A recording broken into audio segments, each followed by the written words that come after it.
भारत आदिवासी party जब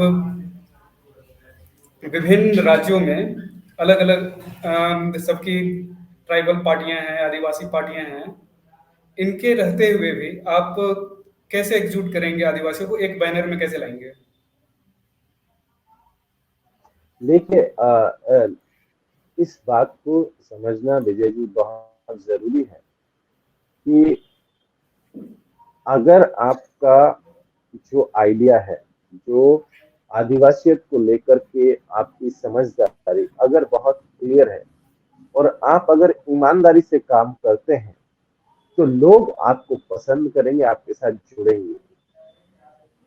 यही एक सबसे बड़ा आदिवासियों में सबसे बड़ी जो बात है, जो सबसे खूबसूरती वाली चीज है, वो ये है कि आदिवासी ऑनेस्टी पसंद करते हैं। आप अगर सामने से जाकर के पूरी ईमानदारी के साथ अपनी बात रखते हैं, तो वो आपको पसंद करेंगे। आदिवासियों ने जितना किया, उन्होंने समझ लिया है कि कौन उनका अपना है और कौन पराया है। अगर हम सच में पूरी ईमानदारी के साथ आदिवासियों के बीच में उनकी लड़ाई को लेकर के आगे बढ़ते हैं, तो वो जाहिर सी बात है अपना प्यार, अपना समर्थन हम सबको देंगे। आज की तारीख में जिन आदिवासी पार्टियों की आप बात कर रहे हैं, तो ज्यादातर पार्टियां तो सिर्फ जो है चुनाव आयोग की जो फाइल में जो रजिस्ट्रेशन नंबर है, वहीं तक सीमित होकर के रह गई है। ज्यादातर की कहानी इसी तरीके की है। उनके साथ कई तरीके की परेशानियां हैं। उनकी लीडरशिप में आप देखेंगे तो ज्यादातर के साथ हम देखा कि जब वो इलेक्ट्रोल गेम में जब वो आए, इस पूरे की पूरी फील्ड में आए, तो जिन लोगों के साथ उन्होंने अलायंस किया, उनके साथ धोखा हुआ और उस धोखे से वो पार्टियां कभी उभरी नहीं। और इसी का नतीजा हुआ कि आदिवासियों को वो जो नेतृत्व जो मिलना चाहिए था, आज से कई दशक पहले जो नेतृत्व मिल जाना चाहिए था, वो नेतृत्व नहीं मिल पाया। आप याद कीजिए झारखंड पार्टी को, जब जयपाल सिंह जी जिंदा थे और उन्होंने 1963 में जब पार्टी को मर्ज कर दिया कांग्रेस में, इस उम्मीद के साथ कि शायद आदिवासियों का भला होगा, लेकिन उसके बाद क्या हुआ, पूरा मूवमेंट हो गया। उनको बाद में रियलाइज हुआ जयपाल सिंह साहब को कि उनके साथ धोखा हुआ है, और वो अपनी बायोग्राफी में ये सारी चीजें लिखते हैं कि उनके साथ धोखा हुआ। इसलिए हमें ये जरूरत है कि हम पूरी ईमानदारी के साथ आगे, और हम उन धोखों से भी सचेत रहें जो गैर आदिवासियों की तरफ से, बाकी पार्टियों की तरफ से अब तक हमें मिलते आए हैं। हम वो ट्रस्ट नहीं कर सकते जो हमारे पुरखों ने किए हैं, और इसीलिए हमारा जो पूरा का पूरा भरोसा है वो अपने लोगों के ऊपर है, वो आदिवासियों के ऊपर है।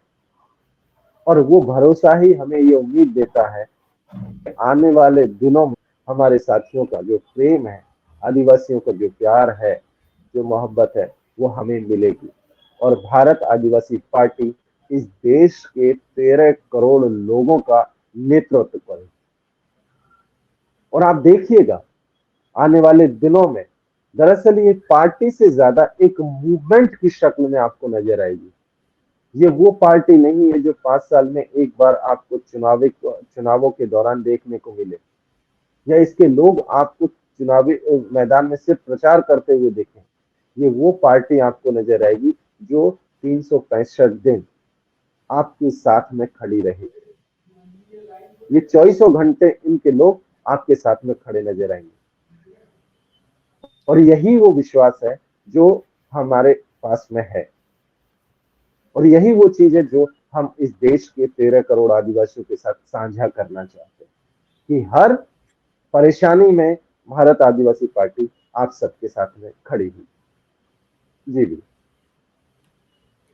अ, एक सवाल अंत में और है कि आप कई बार कहते हैं कि अन्य पार्टियां जो है, मैं और अपने स्वार्थ लालच में डूबी हुई है, और अ, इसी तरह से आदिवासियों को छोड़ दिया, उनके पहचान के साथ उनके संस्कृति, कल्चर या उनकी भाषाएं हैं, वो अपने आप में ही मरने के लिए छोड़ दिया गया है। तो आप जो ये मैं के साथ जो हम का बात है, ये कहाँ से आप लेके आएंगे जब खास करके आदिवासियों को लेकर जब इतनी टूट पड़वाई गई है और लगातार कई तरह के मामले देखने को मिलते हैं, जैसे यहाँ पर कई राइट विंग की आदिवासियों को ही मिलाकर के एसटी सूची से हटाया जाए या फिर जोड़ा जाए, जो धर्मांतरित कर चुके हैं। चूंकि ये सवाल भी इसलिए जरूरी है क्योंकि जब हम लोग ये फूट की बात करते हैं, जहाँ पर भी खत्म होने लगती है, जहाँ हम लोग आदिवासी या फिर तो यहाँ पर हमें कहीं पर भी स्टे स्टडी जो हम लोग, आप जो कह रहे हैं हम आने की, ये हम कहाँ से आएंगे जब एक दूसरे के विरुद्ध ही आदिवासी खड़े हुए हैं। गैर आदिवासी तो छोड़ दीजिए, आदिवासी एक दूसरे के ना, विरुद्ध खड़े हुए हैं, तो नजर आते हैं। एक चीज इसको ऐसे देखिए विजय जी, हम कहाँ से आएगा। हम तो आदिवासियों में पहले से हैं। मैं का भाव तो कभी आदिवासियों में नहीं था, और अगर मैं का भाव होता तो आप देखते कि आदिवासी सिर्फ एक इलाके में जो है नहीं होते। वो जो सामूहिकता का भाव था, जो असहजता की जो भावना थी, सहजीविता का जो भाव था, दूसरे है। आपने कभी नहीं देखा होगा कि झारखंड के आदिवासियों ने दिल्ली पर कभी हमला किया हो और दिल्ली को अपनी राजधानी बना करके कभी एम्पायर बनाने की कोशिश की हो। आपने कभी नहीं देखा होगा कि भीलों ने जो है चेन्नई में जाकर के वहां पर अपना एम्पायर फैलाने की कोशिश की। नहीं, आदिवासी समाजों की खूबसूरती यही है कि आप भी खुश रहें, सामने वाला भी खुश रहे, और सारे जितने भी लोग हैं वो भी खुश रहे। आप इसका अंदाजा इसी तरीके से लगा लीजिए कि हम जिन इलाकों में रहते हैं, आदिवासी जिन इलाकों में रहते हैं, उन इलाकों में दुनिया और देश भर में देख लीजिए तो सबसे ज्यादा जंगल है। इसलिए नहीं कि यहाँ पर कोई खास वजह है जिसकी वजह से यहाँ जंगल है, नहीं। दरअसल आदिवासियों ने जंगल को हमेशा बचाया। आप देखेंगे कि इन्हीं इलाकों में सबसे ज्यादा जीव जंतु है, वो इसलिए है क्योंकि आदिवासियों ने उन्हें बचाया। आप देखेंगे कि सबसे ज्यादा वनस्पति इन इलाकों में है, और उसकी वजह यही है कि आदिवासियों ने उन्हें बचाया। ये शहरों में क्यों नहीं है? क्योंकि यहाँ के लोगों ने कभी बचाने की कोशिश नहीं की। यहाँ वो मैं का भाव था, आदिवासियों में कभी मैं का भाव नहीं था, वो आप हमेशा हम का भाव था। अब इस सवाल का दूसरा हिस्सा आता है कि भारत आदिवासी पार्टी या हम कैसे उस चीज को आगे लेकर के जाएंगे। जैसा कि मैंने आपको बताया कि हमारे सबकी कुछ कॉमन प्रॉब्लम्स हैं। अगर हम उन कॉमन प्रॉब्लम्स को आइडेंटिफाई करते हैं, जैसे कि लैंड इशू सबसे बड़ा इशू है। आज की तारीख में आप देखिए कि हसदेव का जो आदिवासी है, वो अपने जंगल को बचाने के लिए पिछले कई सालों से लड़ रहा है। सिलगेर का आदिवासी भी इसी तरीके से अपने जंगल को बचाने के लिए लड़ रहा है। झारखंड में भी आप देखेंगे तो नेतरहाट के आदिवासियों ने भी लगभग पिछले 30 सालों से अपने पूरे के पूरे नेतरहाट जो फायरिंग रेंज थी उसके इलाके में जितने भी गांव थे सबको बचाने के लिए लड़ाई लड़ी। और देश के अलग अलग हिस्सों में आदिवासी अपने रिसोर्सेज को बचाने की लड़ाई लड़ रहे हैं। अगर हम लोग इनके साथ जाकर के लड़ाई को लड़ते हैं, और जो कि मुझे विश्वास है कि भारत आदिवासी पार्टी ये काम करेगी, तो जाहिर सी बात है वो लोग भी हमारे साथ देंगे।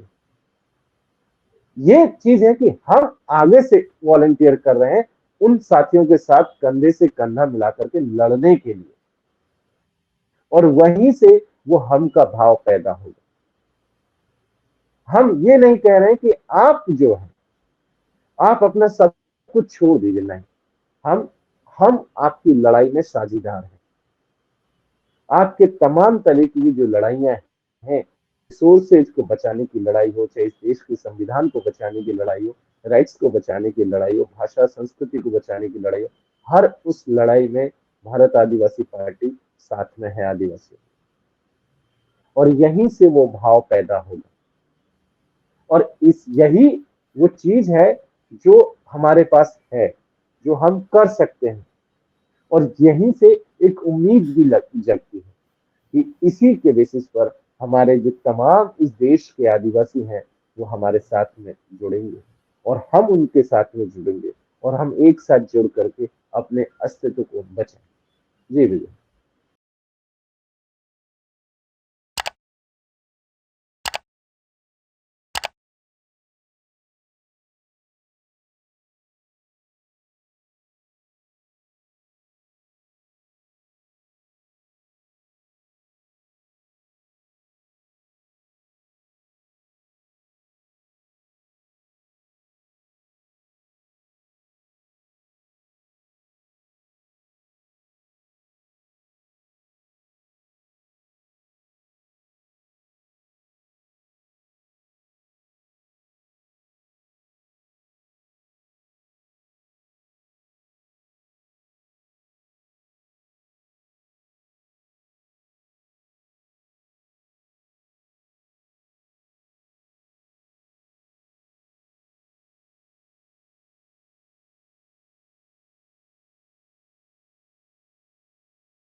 जी बहुत बहुत शुक्रिया विजय।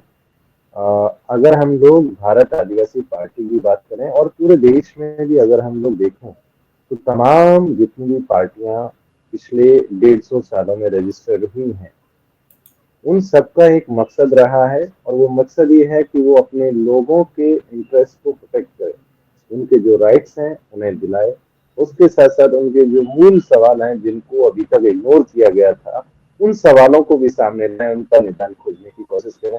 और हर पार्टी के बनने की यही एक प्रक्रिया होती है और यही एक वजह है।